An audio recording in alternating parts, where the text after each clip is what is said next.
வணக்கம். இன்றைக்கு பல்சமய நல்லுறவு இயக்கத்தைச் சேர்ந்த ஜமாத்தார் அவர்களை அனைவரையும் இன்னைக்கு பார்த்தோம். திமுக வேட்பாளரும் கோயம்புத்தூர் மாவட்ட செயலர் திரு கார்த்திக் அவர்களும் தற்போது ஒரு பள்ளியில் வாக்கு சேகரித்துவிட்டு இன்று திமுக சிறுபான்மையின சார்பாக எங்கள் அணியை சார்ந்த அனைவரும் இந்த பல்சமய நல்லுறவு இயக்கத்தை சார்ந்த உறுப்பினர்களையும் ஜமாத்தார்களையும் சந்தித்து வருகின்ற பாராளுமன்ற தேர்தலில் வாக்கு சேகரிப்பு உண்டான ஆக்கப்பணிகளையும் அவர்கள் திமுகவுக்கு ஆதரவாக வாக்கு சேகரித்து கொண்டிருந்ததை கேள்விப்பட்டு அவர்களுக்கு நன்றியும் தெரிவித்து மற்றும் சிறுபான்மையினர் மக்கள் இஸ்லாமியர்களையும் கிறிஸ்துவர்களையும் ஒன்றிணைத்து இந்த அடிமை அதிமுகவிற்கும் பாசிச பாஜகவிற்கும் ஒரு நல்ல பாடம் புகட்ட வேண்டும் என்று அறிவுறுத்தி இந்த பாராளுமன்ற தேர்தலில் திமுக வேட்பாளரான அண்ணன் கணபதி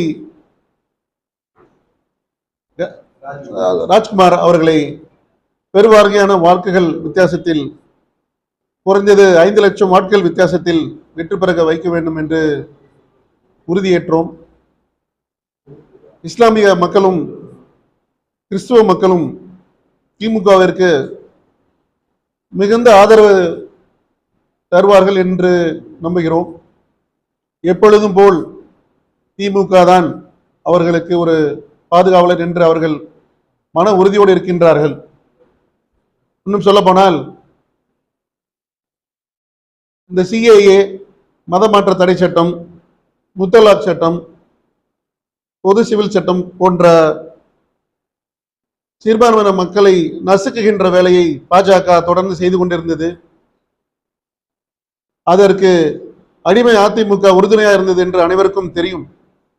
அதை எந்த சிறுபான்மை மக்களும் மறக்கவும் இல்லை, மறக்கவும் மாட்டார்கள். வருகின்ற தேர்தலில் இது வாக்குகளாக மாறி திமுக வேட்பாளரை எதிர்த்து போட்டியிடக்கூடிய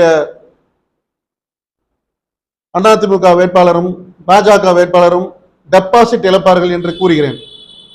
அது மட்டுமில்ல, இந்த எலெக்ஷன் ஒரு மக்கள் விரோத ஆட்சிக்கும் மக்களுக்கான ஒரு இந்திய மக்களுக்கான ஒரு இந்தியா கூட்டணிக்கான ஒரு யுத்தம் என்றே அதை சொல்லலாம்.